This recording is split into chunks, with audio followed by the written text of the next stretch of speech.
Now, let's talk about this trade. Here it is. Now, as you can see, price is overall bearish. And so that was my thought process going in. Now, you won't be able to see exactly where these trades were on the chart, but I can show you the overall premise, right? Because it was in this area right here. It was this swing that I took advantage of. Now, you can see on the chart that there was a slight buy, and that buy started off here. I thought that maybe the market had already breached liquidity and maybe we go back up and get this. But as this closed, I saw this come up and touch that order block, and I also saw that there's a small fair value gap here. So I was thinking to myself, maybe I'm wrong, let's get out of that trade and take whatever little profit and let's focus on the downside. Which then this candle finishes here, and I say, you know what, let me go ahead and just scalp it. So I end up scalping 20 lots slowly. If I would have just left the 20 lots in, that alone from here to here would have got me, 30 pips. That's like $6,000 alone, right? But in my mind, just the same as I just asked myself, well, that was dumb. You could have easily lost. Like, I got up 3,000 here, and I said, you know what? One of the biggest problems that I've had is being up 10, 15, 20, 30, 50 pips and not taking profit, because I'm thinking that the market is going to keep going in my direction. All these traders, they talk about, oh, I just hold my trades. Once I get them past a certain mark, I just set them to break even. I just walk away from the computer and I let it do what it's going to do. Nah, bro. That literally never works for me. I don't know what it is. I don't know what it is, but it don't work for me. And I don't know about y'all, but like when people say that kind of stuff, I've been thinking, how do y'all do that? Because I literally have to sit at my computer and make sure I take profit. Because more often than not, price does not hit my take profit. Not only does it not hit my take profit, a lot of times it comes right back down to my entry. So even though I'm stopped to profit, even though my stop loss is in profit, I usually make nothing because the price comes back to my entry. So you know what? I was like, listen, if I'm going to make it from $9,000 down, I'm going to have to scalp. So I say, I'm just going to take whatever I can get. And as you see, I just took whatever I can get. Just scalp it. Give me almost 1,000. Give me almost 1,000. By this time, I got basically $5,000 right here. So now 5,000 minus, or 9,000 minus 5 is what? 9,000 minus 5,000 is 4,000. So I just need 4,000 more. And as you see, I lost a little bit, right? But then I ended up taking 2 trades in the opposite direction. So these first 4 trades were from here down, probably to, I believe it was right here, because I wasn't sure if it was going to continue to go, because as you can see, there's literally nothing to the left here. Like, okay, there's liquidity right here, but I wasn't looking at all that. I was just looking like, I don't know exactly where it's going to go. Like, looking at sell side liquidity here, you could say, okay, it's going to go just barely farther than this, which is probably why I would have taken profit. But I was thinking, let me just take my little 3,000 and then see what's going to happen. I took my 3,000 right here, and price ended up reversing. Now, if I were going to 5-minute chart, I could show you some of the signals, right? It would look something like this. Price is starting to form on the 3-minute, the 1-minute, and the 5. A candle similar to this, and then you got a smaller bearish candle that would signal to you that the momentum is slowing down, right? And then as soon as you get a large bullish candle, then you're thinking, okay, cool. So I got a something like this, like a small bullish candle. I wish I could show y'all on the 5, but price, they won't let me go back that far with the data. Even though I finally am a paid member of TradingView, they won't let me go back that far regardless, because their data is weird now. So if I could show you, there was a smaller 5-minute candle similar to this right here, and I entered. As you can see, I entered right here in the counter direction, and I held for what, 10 pips, and I took my $2,000, because I'm thinking, look, I only need $2,000 more now that I've taken this, right? And then you know how price does. It's going back and forth. I don't know if this is going to hit this fair value gap and come down, and look, it gave me that impression, right? So it comes up here. I take profit around here because look, it's literally looking like it's about to just continue down. So I'm like, I just need my profit. Take my $2,000. Now, once this closes and then I get this, I was thinking, look, I got nothing to lose. I'm up. almost, whatever. Even if I lose this, I can continue to trade the rest of today. I'm making breakfast. My wife is waking up. My kids are waking up. I'm like, I just need $2,000. I just need the cash to get another chance to pass this challenge.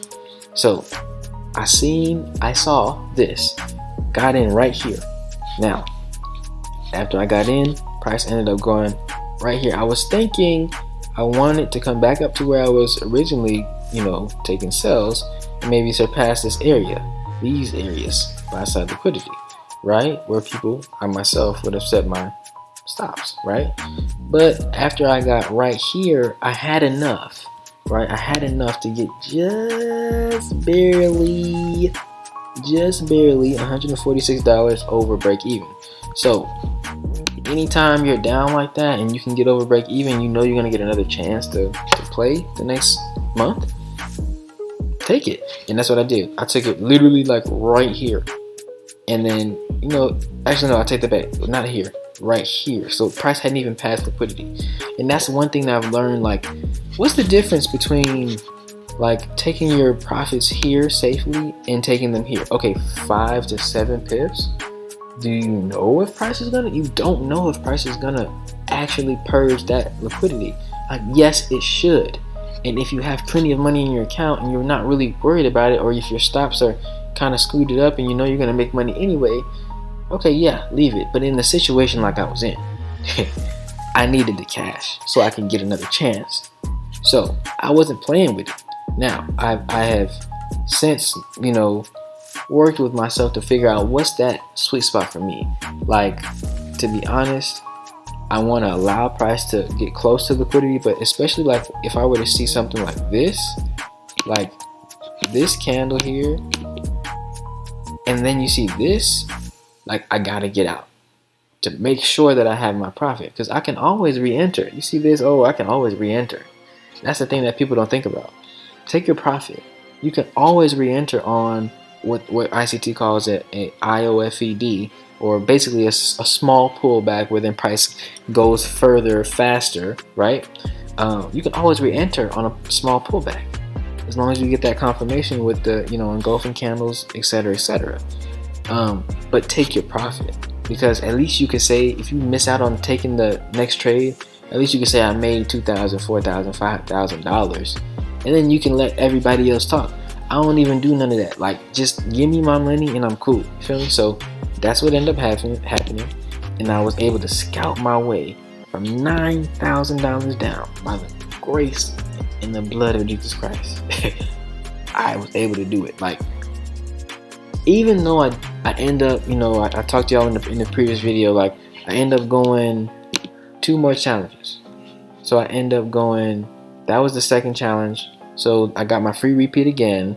I did this challenge where I was able to actually get up to $8,000 profit, and then just crumbled before making my way back to $5,000 profit. Basically, I guess I can show y'all that. I was able to, trade my way up to $8,000 profit. And when you think about it, and I said this in the other video, like, if this was a real account, like, I would have sent myself money at $8,000. I'm not continuing to trade that month. You know what I'm saying? That's a beautiful month for me. Send me my money and then let me re-up. You feel me?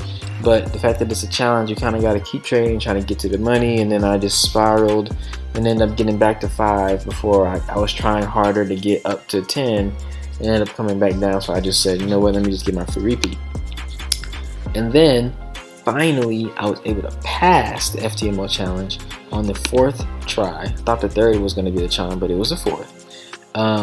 And it was the most simple, the graph is a lot simpler because I have literally half as many trades. Like, I had stuff going on in my life during that time period, and I just decided I was going to take a whole week off in the midst of my trading month, and I was good for it. Everything worked out well. I literally just, instead of taking all the bad trades that I was accustomed to taking, trying to hurry up and get to the profit, I was like, you know what, I'm just gonna just wait.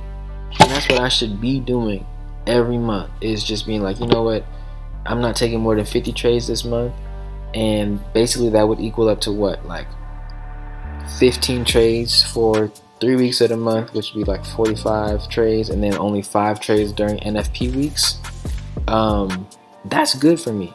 Like, if I'm only trading certain days of each week as well, you know, splitting that up between 3 days. If I'm going to trade 3 days that week, that's 5 trades per day, and I'm cutting it at that. Like, I should be able to make plenty of money with not trading a lot. A lot of traders will tell you that it's just because you kind of allow yourself to miss all the junk if you're able to kind of understand what the market looks like when it's one-sided and it's obvious that your setups are there, and then you're able to kind of look at the other side where you're thinking too much and you're forcing trades. So you have to be careful to have the obvious, you want to have the obvious one-sided, that's what ICT talks about, the obvious one-sided setups, so that it's easy, so I can tell myself, okay, this is everything that I want, and my entire trading model is here, let me enter this trade, and it should go well. And if I lose on a trade that I'm supposed to be in, I'm okay with that. What I don't like is when I lose on trades that I'm not supposed to be in, and I know I'm not supposed to be in them, but I'm still in them.